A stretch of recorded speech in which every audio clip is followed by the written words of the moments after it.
Stars on Mars has returned for episode 3 in a shocking elimination that rocked Ronda Rousey's world. Fox's new reality competition show Stars on Mars features 12 celebrity contestants that range from athletes to television stars. The show is hosted by the legendary William Shatner, 92, who starred in the Star Trek franchise.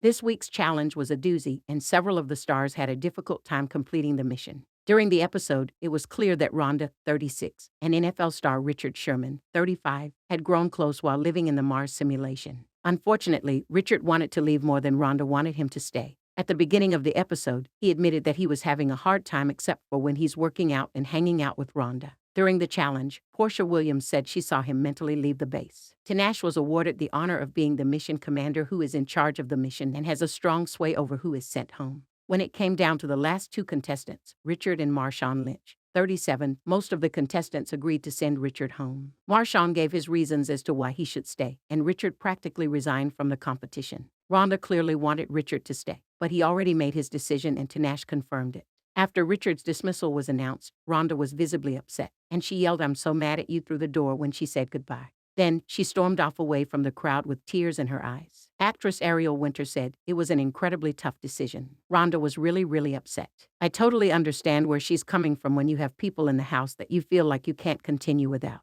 She continued, but when Richard voted himself out, he had to leave. The aftermath. During his exit from Mars, Richard said, "I think to a degree I accomplished what I said I was going to accomplish." He said he made a lot of unexpected friendships, but it was extremely difficult not being able to see his children. The football players seemed to be excited to be going back home. Meanwhile, Ronda was working off her frustrations in the fully equipped gym. Tinashe admitted in a confessional that she thought Stars on Mars was becoming a social game or a popularity contest. The singer said, "That's definitely a wake-up call for us here because now we're starting to think differently about everyone." She and Ariel quietly chatted about how alliances were starting to form and how frustrating it was that gameplay is becoming less important than social influence. "We should be careful," said Ariel. Last week, Taylor Willis, 29, has been eliminated from the competition series Stars on Mars after having a breakdown as commander. As the commander for the episode, a position that spans 48 hours on Mars, she was responsible for everything in the simulation. From the beginning, it doesn't appear that the crew takes her seriously as some crew members laugh at her, and she has a hard time gathering them around the table. Taylor was also in charge of that week's mission, which the team failed.